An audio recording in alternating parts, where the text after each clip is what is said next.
My name is Mark, a recording angel.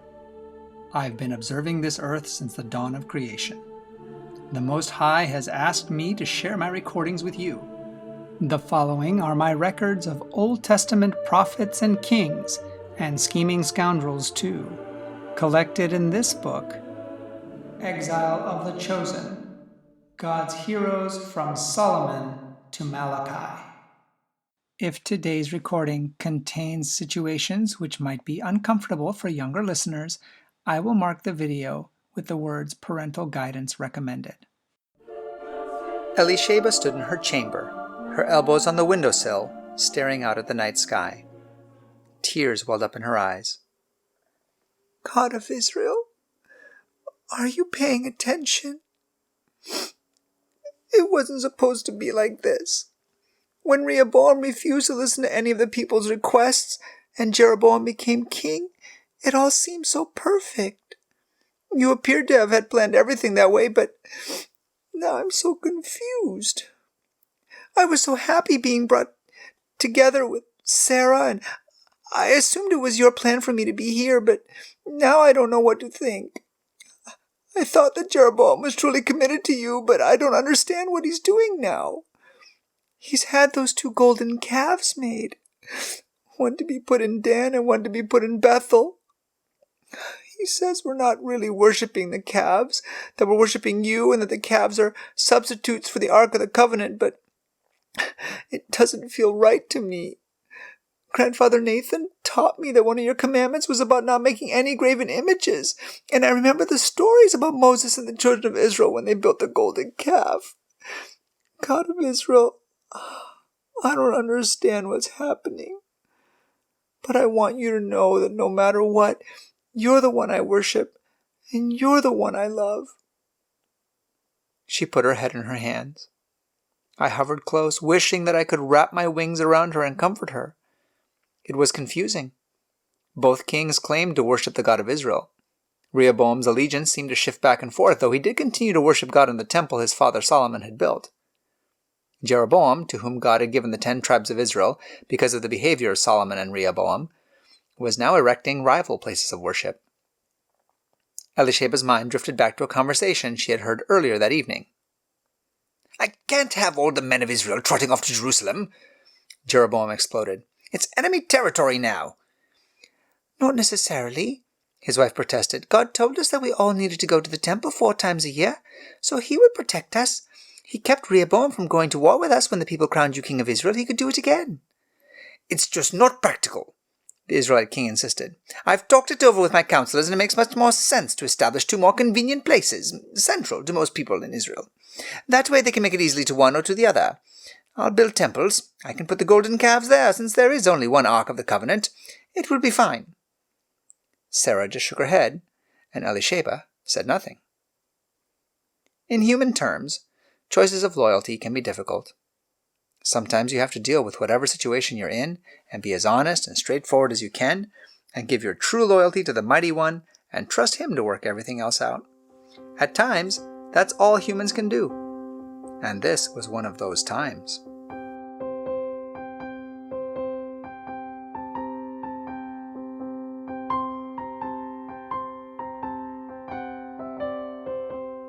The months flew by. Jeroboam had the planned temples built with beautiful altars and the golden calves just as he had wanted. He appointed friends and political allies instead of Levites to be priests at them. When it came time for the great feast when all the men of Israel used to go to Jerusalem, Jeroboam sent out a message. It is too much for you to go up to Jerusalem, he urged, so there will be feasts in Dan and Bethel, for your convenience. The morning of the great feast arrived. Sarah looked pale with dark circles under her eyes. She and Jeroboam had been arguing the night before. Elisheba could hear them from her bedchamber. Now Jeroboam was standing in the courtyard with his hands on his hips. All of my household will accompany me to the sacrifice, he said sternly. Sarah's chin quivered. I can't, she said in a tiny voice. You will, he bellowed. Suddenly she bent over and threw up on the ground. Don't even think that a little bit of phony hysterics is going to change my mind, he shouted. Everyone stood around aghast. Sarah crumpled to the ground. Elisheba ran over and wiped her face, cradling her head in her lap. For the first time she met the steady gaze of Jeroboam and said, as calmly as she could, "She's going to have a baby." Silence fell in the courtyard. Jeroboam looked at the ground. Then, with swift strides, he walked over and picked his wife up. "An heir," he said, "an heir to the throne. This is wonderful." And he carried her back into their chambers. Elisheba and the 2 other servants hurried after him. Since Jeroboam had become king, they had a lot more servants. In a few minutes, Elisheba and the servants had Sarah cleaned up and reclining on pillows. The young queen's chin quivered, and the tears poured down her cheeks in spite of how hard she tried to hold them back. "This isn't how I wanted it to be," she said. "I wanted you to be happy. I wanted to tell you at just the right time." "I am happy," Jeroboam said. "The timing was, well, don't worry about the timing. I am happy. It's an heir for Israel. You may rest." He planted a kiss on her forehead and turned to Elisheba. "And I expect you with the rest of the household to attend the sacrifices." He turned on his heel and walked out. Elisheba squeezed Sarah's hand and followed the king out to the courtyard.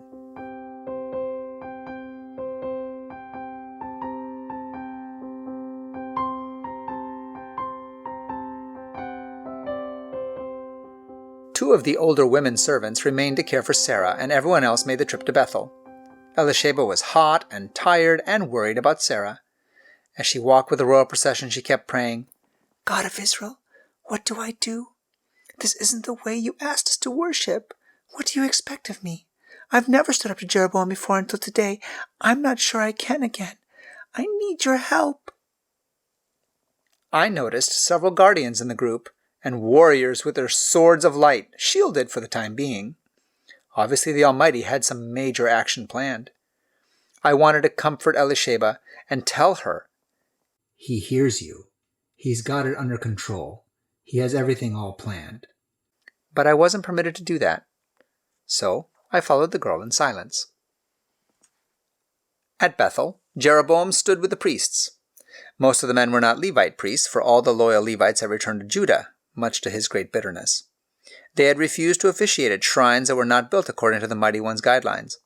Arrogantly, Jeroboam stood before the priests at Bethel and raised his hands. "Behold the shrine of our God who brought our ancestors out of the land of Egypt," he proclaimed, waiting for everyone to bow in worship. Suddenly a shout came from the watching crowd. Elisheba opened her eyes and saw that many had not yet bowed. A man strode toward the front of the crowd. Ignoring the king, he spoke directly to the altar. "Oh, altar, listen to what the Lord says. A child is going to be born into the house of David, a prince named Josiah, and on you he shall offer the priests of these places and the men that burn incense on you. And you will be desecrated totally by having old dead bones burned on you instead of incense." A murmur rippled through the crowd. Burning bones on an altar would be the ultimate insult. It could never be made holy again after that. "And here's a sign to prove to you that this is from the Lord," the man continued. "This altar will split in half, and the ashes that are on it will be dumped out all over the ground." "Arrest him," King Jeroboam ordered. Suddenly they heard a loud roar, the ground shook, and the altar split in half, and in front of the king and everyone, the ashes poured out all over the ground, just as the prophet had said. Many in the crowd fell on their knees and prayed to the God of Israel. Who could stand against a sign like that? Obviously the Lord was not pleased with worship in this place. The voice of Jeroboam interrupted their prayers. "Stop!" he shouted. "Grab that man!" He reached across the altar, pointing at the prophet. Suddenly a strangled cry came from his throat. Everybody watched in horror as his hand curled up into a gnarled position and shriveled. Hoarsely he whispered, "Help me! Somebody! Help me! I can't move my arm!" Quickly one of his advisors grabbed his shoulder. "Can you put it down, Your Majesty?" "No!" he choked out. Now the crowd buzzed with excitement. If the broken altar and the spilled ashes hadn't been enough, that certainly was. "Please," the king croaked, "bring the man of God to me. Please, ask God," he begged the prophet. "Please ask him to restore my arm and my hand to me." The prophet stared at him for several moments, and then prayed. In amazement, Elisheba watched as the king's hand filled back out again, and then unclenched. Gingerly, Jeroboam pulled his arm down and rubbed the recently shriveled hand with his good one.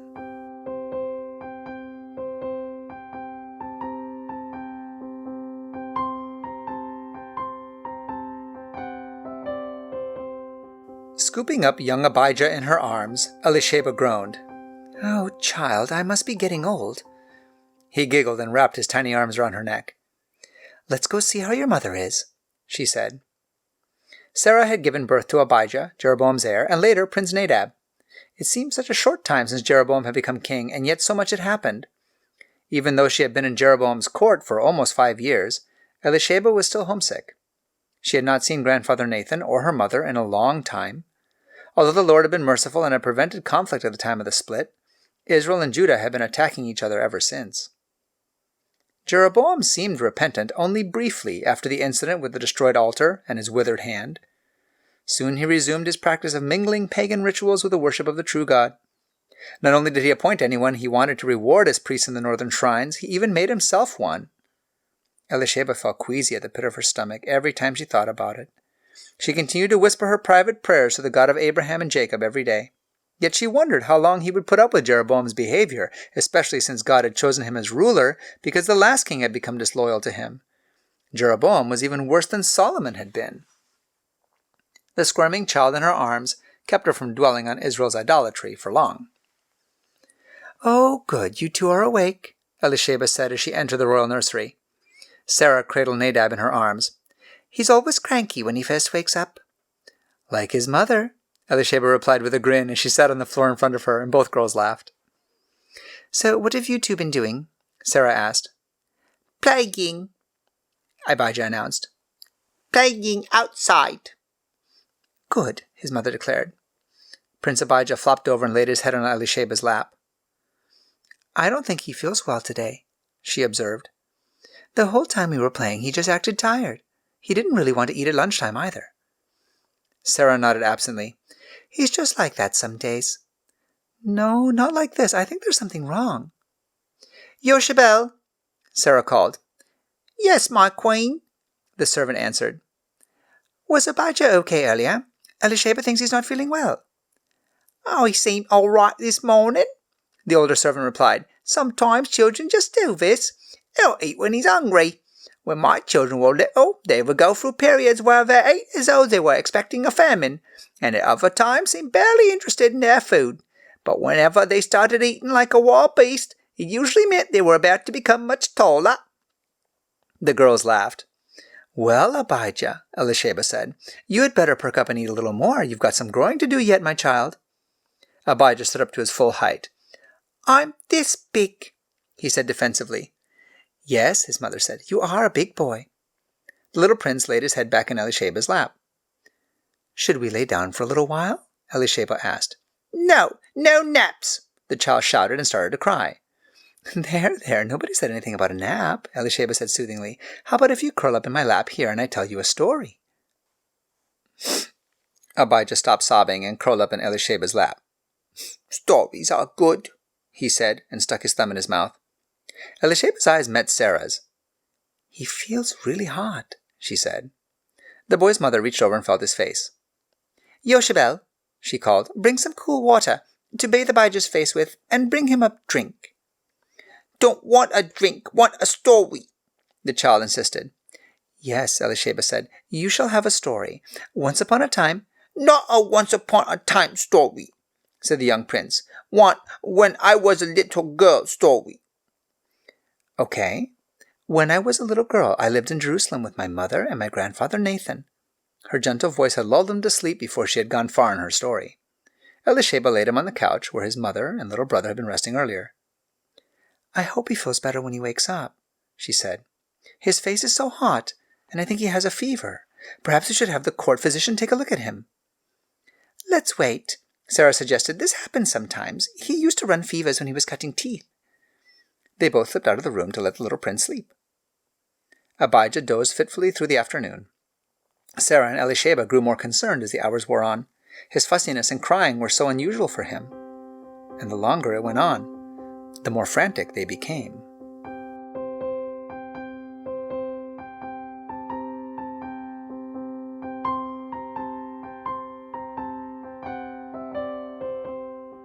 The next morning they were even more worried. The child no longer tossed and turned or fussed. He just lay there with his little eyes half open, staring into space. The court physician had made an herbal potion for him that the boy refused to drink. The little they were able to get into him came back up immediately. Jeroboam stood with his arms folded across his chest, staring down at his little son. "Is there nothing else you can do?" he asked. "Your Majesty, we're doing everything," began the court doctor. "You're all useless," the king snapped. "Get out!" "Oh, yes, Your Majesty." He and several other officials bowed and retreated hastily from the room. Sarah turned to her husband. "We could pray," she said. "We've already had sacrifices offered for him," Jeroboam growled. "I mean to God," Sarah stated coldly, "the God of Israel, or the God who was the God of Israel, the God who was the God of Jeroboam." "Leave us," the king ordered the servants in the room. Only Sarah, Elisheba, and the child on the couch remained. "Don't ever speak to me like that in front of the servants again," Jeroboam exploded. Sarah turned to him with tear-filled eyes. "Our son is sick. Surely God would have mercy on him. He's an innocent little boy." Jeroboam's face softened. "The prophet Ahijah is still alive," he said after a moment. "Really?" Sarah and Elisheba responded in unison. The king nodded. "He's been ill, and I understand his eyesight is poor, but he's still around and lives in Shiloh." "Just like the prophet Samuel did," Elisheba exclaimed. "The very place," Jeroboam replied. The king turned to his wife. "Look, if you want to go to the prophet Ahijah, it's fine with me, but I can hardly show up there. He's not that happy with me. Things haven't gone the way he hoped." Sarah nodded and shot a glance at Elisheba. Things hadn't gone the way she had hoped either. "But if you go," he continued, "at least wear a disguise so no one will know that you are my wife. Take him gifts, but nothing special he would recognize it from the palace. You know, a few loaves of bread, maybe some cakes and a jar of honey. Ask him to inquire of the Lord and find out what's going to happen with our son. Perhaps he will ask the Lord to heal him. I'm obviously not in a position to request it myself." "I'll get ready right away," Sarah said. "Come, Elisheba, let's go to the servants' quarters. We'll get some clothes from there." I shook my head. How could this man, whom the Lord had chosen to be king over Israel, do this? He had seen God's power both in putting him in his position of power and in healing his withered arm after his flagrant disobedience. How could Jeroboam think that by having his wife wear a disguise, he could somehow fool the Lord into doing favors for his son? Did he assume that just because the old prophet had bad eyesight that the mighty one was blind also? Sometimes these humans were so dense. I frowned as I remembered how they had been in the beginning when the mighty one had first created the world. He had made them to be highly intelligent. How could they be so smart about some things and so stupid about the important ones? Turning, I swept out of the room to follow the young queen and her confidant. I did not believe for a moment that their disguises would fool the old prophet, and I was right.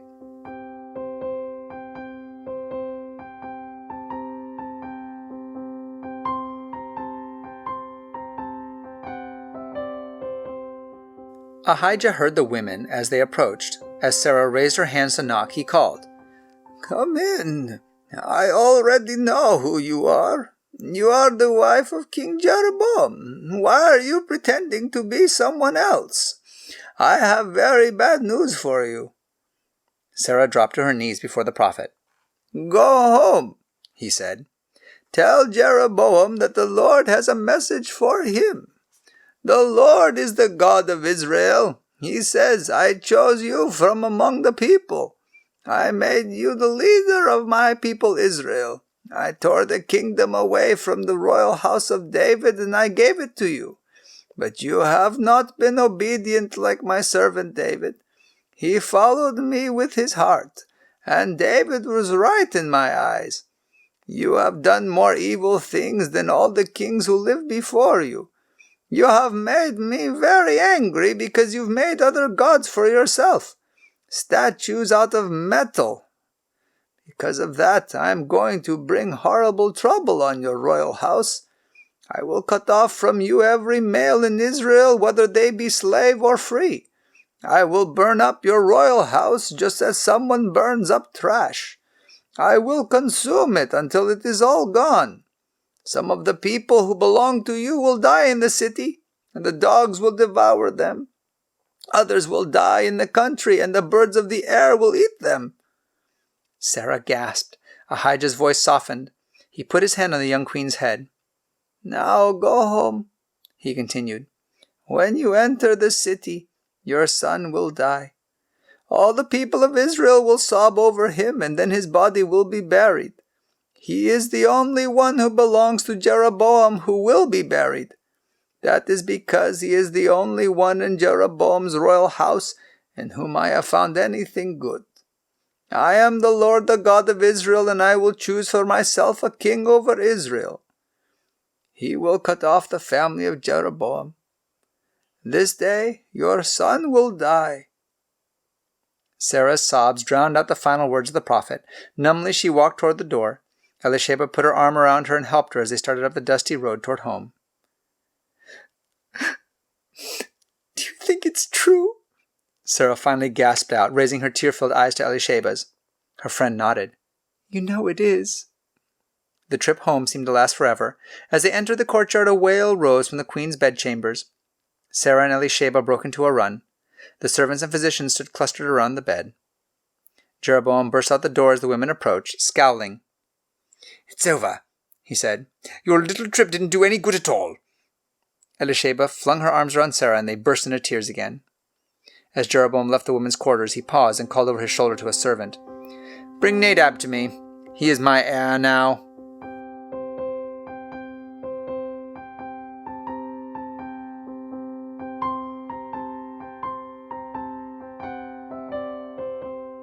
The whole city went into mourning for the little prince. Condolences came in from the other cities in Israel. Emissaries constantly arrived at the palace. Elisheba sat with Sarah, dull-eyed, hearing little of what went on. An older man approached the young queen. Sarah didn't even lift her gaze from the floor, but a bolt of recognition shot through Elisheba. Something familiar about the man caught her attention. As he rose from his deep bow, she recognized him. It was grandfather. She drew a deep breath, but he motioned her to keep silent. "We cannot talk here," he whispered. "It is dangerous, what with the war and everything. I've come to take you home. I had thought Israel would be a safe place for you. I had thought... Well, it doesn't matter what I thought. I was wrong. I've come to take you home." Suddenly, Sarah seemed to realize what was happening. "Oh, Elisheba," she whispered. "So many losses in such a short time. How can I bear it?"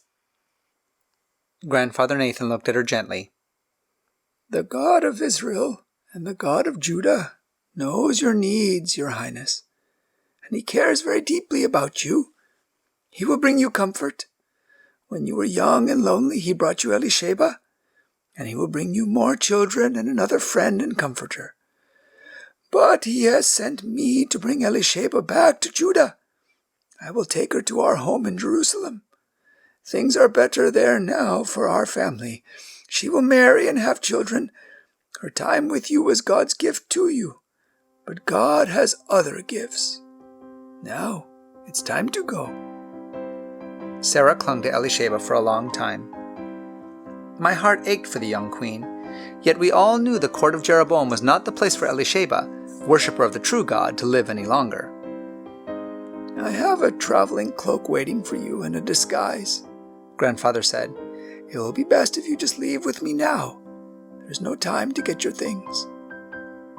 With a last embrace to Sarah, Elisheba turned and walked with her grandfather out of the royal court. She was going home to Jerusalem. She took a deep breath, grabbed Grandfather Nathan's hand with a firm grip, and began the journey.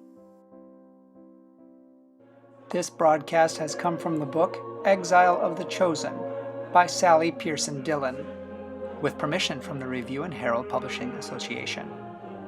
This book and the rest of the series, War of the Ages, can be purchased by going to www.adventistbookcenter.com or by calling 1-800-765-6955. I'm your narrator, Austin Backus, and this audio project is a gift to you from my free Christian book ministry, RXF 1888.